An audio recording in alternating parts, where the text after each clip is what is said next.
মানব ইতিহাসের পরতে পরতে লুকিয়ে আছে এমন কিছু গল্প যা হাজার হাজার বছর ধরে মানুষের মনকে নাড়া দিয়েছে, তাদের বিশ্বাস আর সংস্কৃতিকে রূপ দিয়েছে। এমনই এক অসাধারণ সত্য ঘটনা হলো মহাপ্লাবনের গল্প। পৃথিবীর প্রায় প্রতিটি প্রাচীন সভ্যতাতেই এই প্রলয়ঙ্কারী বন্যার বিবরণ পাওয়া যায়, যা সভ্যতাকে ধুয়ে মুছে দিয়েছিল, কিন্তু নতুন করে জীবন শুরুর বার্তা বহনও করেছিল। আজ আমরা সেই বিস্ময়কর গল্পগুলোর গভীরে ডুব দেব, বিশেষ করে দুটি মহৎ ঐতিহ্য, ইসলাম এবং হিন্দু ধর্মের দৃষ্টিকোণ থেকে। হযরত নূহ আলাইহিসসালাম এবং রাজা বৈভবসৎ মনু আপাতদৃষ্টিতে ভিন্ন হলেও এই দুটি মহৎ চরিত্রর কাহিনীতে লুকিয়ে আছে কোনো গভীর যোগসূত্র, নাকি তারা সম্পূর্ণ ভিন্ন দুটি ঐতিহাসিক সত্যের প্রতিনিধিত্ব করেন। এই ভিডিওতে আমরা সেই রহস্যের উন্মোচনের চেষ্টা করব। তাহলে চলুন শুরু করা যাক। আমাদের ভিডিওটি যদি আপনার ভালো লেগে থাকে তাহলে একটা লাইক দিন এবং আমাদের চ্যানেলটি সাবস্ক্রাইব করুন। আপনার একটা সাবস্ক্রাইবই আমাদের পরবর্তী ভিডিও তৈরি করার অনুপ্রেরণা যোগায়। ইসলামের বর্ণনায় হযরত নূহ আলাইহিসসালাম ছিলেন মানবজাতির দ্বিতীয় পিতা, যিনি এক বিপদগামী সমাজকে আল্লাহর একাত্মবাদের বার্তা নিয়ে এসেছিলেন। আজ থেকে প্রায় 4000 বছর আগে তার সময়কাল মানুষ মূর্তি পূজায় লিপ্ত ছিল। ওয়াদ, শুয়া, ইয়াগুশ, ইয়াউক এবং নাসার নামের 5 জন পূজনীয় ব্যক্তির মৃত্যুর পর তাদের স্মৃতিতে তৈরি করা ভাস্কর্যগুলো কালক্রমে পরিণত হয়েছিল উপাসনার বস্তুতে। এই আধার যুগে নূহ আলাইহিসসালাম অলৌকিকভাবে আবির্ভূত হন। তিনি দীর্ঘ 950 বছর ধরে মানুষকে এক আল্লাহর পথে আসার আহ্বান জানান। মূর্তি পূজা ত্যাগ করে তার সত্যর দিকে ফিরে আসার জন্য অনুনয় করেন। তার প্রতিটি নিঃশ্বাস ছিল হেদায়েতের পথে নিবেদিত। কিন্তু তার সম্প্রদায়ের অধিকাংশ মানুষই তার এই আহ্বান প্রত্যাখ্যান করে, উপহাস করে। তারা তাকে পাগল আখ্যা দেয়, নিজেদের পূর্বপুরুষের রীতিনীতি আঁকড়ে ধরে থাকে। নূহ আলাইহিসসালাম ধৈর্য ধরে বারবার বোঝাতে থাকেন, কিন্তু তাদের ঐক্যতা কেবল বাড়তেই থাকে। তাদের চোখ তখনও ভেসে ওঠে উপহাসের হাসিতে। যখন নূহ আলাইহিসসালাম আল্লাহর মহত্বের কথা বলেন, যখন তিনি বলেন এই দুনিয়ার প্রতিটি সৃষ্টির মাঝে এক সৃষ্টিকর্তার নিদর্শন রয়েছে, তার হৃদয় ভাঙছিল।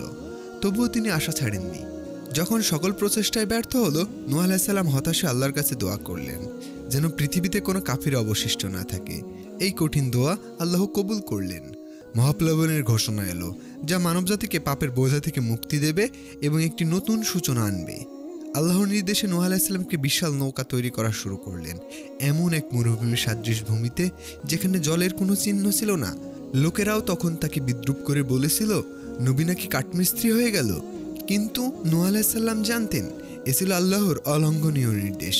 প্রতিটি কাঠখণ্ড জোড়া লাগানোর সাথে সাথে তার মন দৃঢ় হচ্ছিল এক নতুন পৃথিবীর স্বপ্ন। এবার আমরা হিন্দু ধর্মের দিকে দৃষ্টিপাত করব, যেখানে মহাপ্লাবনের একটি ভিন্ন কিন্তু সাদৃশ্য কাহিনী পাওয়া যায়। রাজা বৈভবসৎ মনুর সঙ্গে জড়িত, কিন্তু ধর্ম অনুযায়ী মনু হলেন পৃথিবীর প্রথম মানুষ বা প্রত্নতাত্ত্বিক মানব।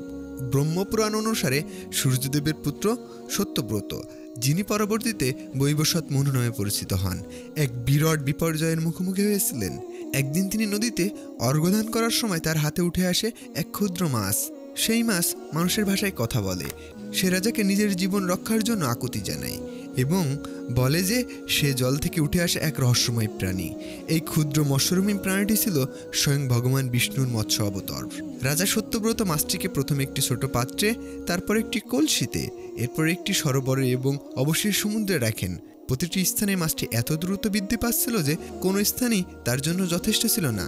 রাজার বিস্ময়ের সীমা ছিল না। এই সাধারণ মাছের অস্বাভাবিক বৃদ্ধি রাজাকে ভাবতে বাধ্য করে যে এটি কোনো সাধারণ প্রাণী নয়। রাজা তখন বিনম্রভাবে সেই মাছকে তার প্রকৃত রূপ প্রকাশ করার জন্য অনুরোধ করেন। তখন সেই মাছ চতুর্ভুজ, অর্ধমানব এবং অর্ধমৎস্যরূপে আবির্ভূত হয়, যা দেখে রাজা বুঝতে পারেন যে ইনি স্বয়ং পরমেশ্বর ভগবান বিষ্ণু। এই অলৌকিক দৃশ্য রাজার মনে এক ভক্তি এবং বিস্ময়ের এক অবিস্মরণীয় ছাপ ফেলে যায়।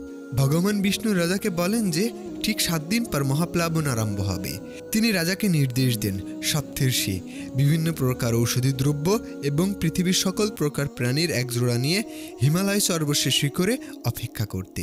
প্রলয়ের জল সেই উচ্চতায় ছুঁয়ে গেলে বিষ্ণুর প্রেরণা এক বিশাল নৌকা রাজার কাছে আসবে। রাজা সকলকে নিয়ে সেই নৌকায় আরোহণ করবেন। প্রলয়ের জল সেই নৌকা ডুবে যাওয়ার উপক্রম হলে ভগবান বিষ্ণু শৃঙ্গ বিশিষ্ট বিশাল সোনালী মৎস্যরূপে আবির্ভূত হন। নাগরাজ বাসুকে নৌকার সাথে বেঁধে দেওয়া হয় এবং মৎস্যরূপী বিষ্ণু সেই নৌকা টেনে নিয়ে চলেন। প্রলয় থামা পর্যন্ত ভগবান তাদের নিয়ে প্রলয় জলে বিচরণ করতে থাকেন এবং সেই সময় তাদের বিভিন্ন জ্ঞানের উপদেশ দেন। এই যেন শুধু একটি শারীরিক রক্ষা নয়, অত্যাধিক উপলব্ধির একটি যাত্রা। এই দুটি গল্পে কিছু অসাধারণ মিল আমরা দেখতেই পাই। একটি মহাপ্লাবন, একটি নির্বাচিত চরিত্র যিনি মানবজাতিকে রক্ষা করেন, একটি নৌকা এবং একটি ঈশ্বরের নির্দেশনা। কিন্তু এর মধ্যে অলৌকিক কিছু পার্থক্য রয়েছে। নূহ আলাইহিস সালাম ছিলেন একজন নবী যিনি আল্লাহর নির্দেশে তার জাতিকে পাপ থেকে ফিরিয়ে আনতে চেয়েছিলেন। তার সংগ্রাম ছিল সম্পূর্ণভাবে একাত্মবাদ প্রতিষ্ঠাতা। অন্যদিকে বৈবস্বত মনু ছিলেন একজন রাজা যাকে বিষ্ণুর মৎস্য অবতার প্রলয়ের হাত থেকে রক্ষা করেছিলেন। এই গল্পের প্রেক্ষাপট ধর্মীয় উপাসনার পদ্ধতি চেয়ে বিশ্ব সৃষ্টির চক্র এবং ধর্ম রক্ষার সাথে বিশেষভাবে জড়িত। সময়ের দিক থেকেও তাদের মধ্যে ভিন্নতা দেখা যায়। নূহ আলাইহিস সালামের সময়কাল খ্রিস্টপূর্ব 2000 অব্দ ধরা হলেও মনুর সময়কাল খ্রিস্টপূর্ব 4000 অব্দ বলে বিবেচিত হয়। বাইবেল ও কোরআনে বর্ণিত নূহ আলাইহিস সালামের ঘটনাগুলো একই রকম হলেও হিন্দু ধর্মগুলোতে বৈমমন্তুর ঘটনাগুলো বিভিন্ন ব্যাখ্যা নিয়ে আসে।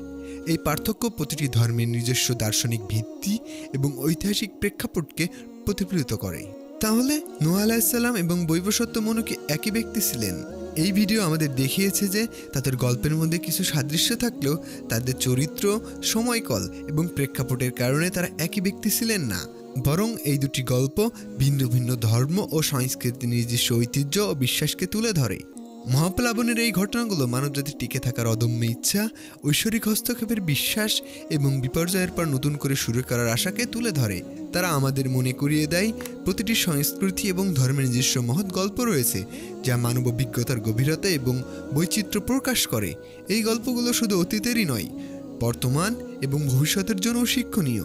তারা আমাদের মনে করিয়ে দেয় বিপর্যয় যতই বড় হোক না কেন, বিশ্বাস, ধৈর্য এবং ঐশ্বরিক নির্দেশনার মাধ্যমে আমরা সবসময় নতুন করে শুরু করতে পারি। এই ঘটনাগুলো মানবতাকে এক সুতোয় বাঁধে, প্রকৃতির বিশালতার সামনে আমাদের বিনম্রতা এবং জীবনের প্রতি আমাদের নিরন্তর আশার এক প্রতিচ্ছবি। আমাদের ভিডিওটি যদি আপনার ভালো লেগে থাকে তাহলে একটা লাইক দিন এবং আমাদের চ্যানেলটি সাবস্ক্রাইব করুন। আপনার একটা সাবস্ক্রাইবই আমাদের পরবর্তী ভিডিও তৈরি করার অনুপ্রেরণা যোগায়। পরবর্তী কোনো ভিডিও আসা পর্যন্ত আপনারা ভালো এবং সুস্থ থাকুন। ধন্যবাদ সবাইকে।